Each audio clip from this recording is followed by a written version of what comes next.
আপনারা শুনছেন আলিসা গানিয়েভার বিজ্ঞাপনে মেলে না। বাংলা ভাষান্তর জয়শ্রী জানা, সম্পাদনা ও পরিমার্জনা অনিন্দিতা ঘোষ, কণ্ঠে আলতামাস। প্রথম অধ্যায়, অচেনা সঙ্গী। তুমি কি পাগল? এই একবিংশ শতকে দাঁড়িয়ে তুমি একটা ম্যান্ডেটারি পলিটিক্যাল সভার গল্প শোনাচ্ছ? আর তোর কিছুতেই নিজের হাসি চাপতে পারছিল না। বৃষ্টির কাক ভেজা হয়ে আমরা তিনজনে একটা ফাঁকা ট্রেন দেখে ছুটলাম। ট্রেনের কামরায় উঠে একটা ভাঙা বেঞ্চে কোনো রকমে তার উপরে বসে পড়লাম। ট্রেনের জানলা বেয়ে মুষলধারে বৃষ্টির ধারা নামছে। আমরা মারিনার গ্রামের বাড়ি যাচ্ছিলাম, ওই ওর কিছু বহিমিয়ান বন্ধুর সাথে আড্ডা দিতে। মারিনা আমার সহকর্মী। মস্কো আদালতে আমরা বহুদিন একসঙ্গে কাজ করেছি। আমরা বাধাই আর প্রতিলিপির কাজ করতাম। খুবই কম মাইনে ছিল আমাদের। লিখতে লিখতে আঙুলগুলো আড়ষ্ট হয়ে যেত আর হাতের তালু কালিঝুলি মেখে একসা হতো। কিন্তু সময় আমাদের এক বোধহীন যন্ত্রণার সঙ্গে আপোষ করতে শিখিয়ে দিয়েছিল। মারিনার বন্ধু আর্তুর এতক্ষণ ধরে আমাদের এই কঠোর পরিশ্রমের গল্পটা বেশ উপভোগ করছিল। লক্ষ্য করে দেখেছি ওর মধ্যে একটা সবজান্তা ভাব কাজ করে। দেখে তো মনে হচ্ছে এখনো তার পান পর্ব শুরু হয়নি। আর্তুর আমাদের কাজের বিষয়ে বিস্তর প্রশ্ন করতে লাগল এবং মাঝে মাঝেই হো হো করে হেসে নিজের উরুতে চাপড় মারতে লাগল। হতেই পারে না, তোমরা আমার সঙ্গে মশকরা করছো? এটা 100% সত্যি আর্তুরচিক। আমি তোমাকে বানিয়ে বানিয়ে গল্প বলছি না। মারিনা একটু ন্যাকামি করে বলল, এই সপ্তাহের শুরু থেকে আমাদের আধ ঘন্টা আগেই আলোচনা সভায় পৌঁছতে হবে। আমাদের সাম্প্রতিক ঘটনাবলী নিয়ে কিছু ড্রাফট প্রস্তুত করতে হবে, যার উপর নির্ভর করবে দলের আলোচনার বিষয়বস্তু। শত্রুর বিরুদ্ধে আমাদের ঐক্যবদ্ধ হতে হবে। শত্রু? একটা লোভী বিশ্বাসঘাতক বাজে লোক তার দাঁত নোখ বার করে আমাদের ঐক্য নষ্ট করার স্বপ্ন দেখছে। মারিনা সুর করে করে বলতে লাগল, মানে আমাদের স্পিরিচুয়াল বন্ডিং? হ্যাঁ, স্পিরিচুয়াল আর্থুরচিক।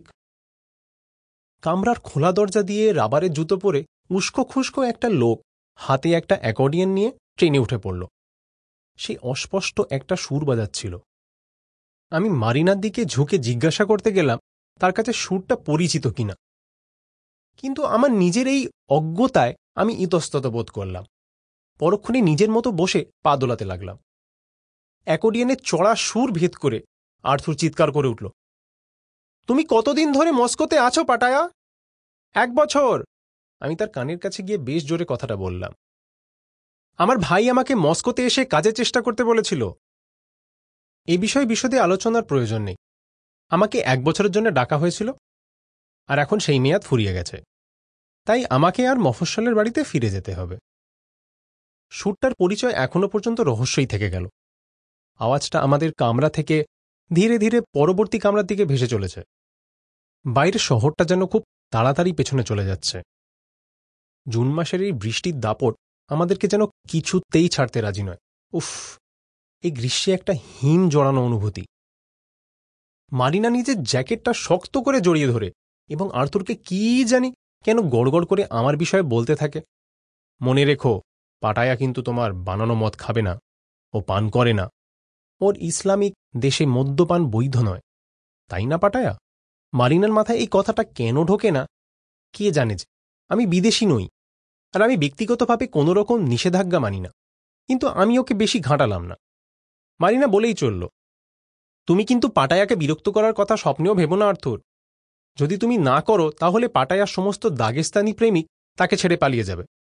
আর্থুর উৎফুল্ল হয়ে প্রশ্ন করল, তোমার এত প্রেমিক পাটায়া? রেগে গিয়ে বললাম, না, একটাও নেই। মারিনা নিশ্চয়ই বসে বসে সেই সব অপদার্থ লোকগুলোর কথা ভাবতে লাগলো যাদের সঙ্গে একসময় আমি সময় কাটিয়েছি। সোশ্যাল নেটওয়ার্ক গ্রুপে আমার সঙ্গে একবার একটি ছেলের আলাপ হয়। সে ধীরে ধীরে আমার ওপর আধুনিক মনোবিজ্ঞান আর সেলফ হেল্প গোত্রের কিছু বই থেকে জ্ঞান উগরাতে থাকে।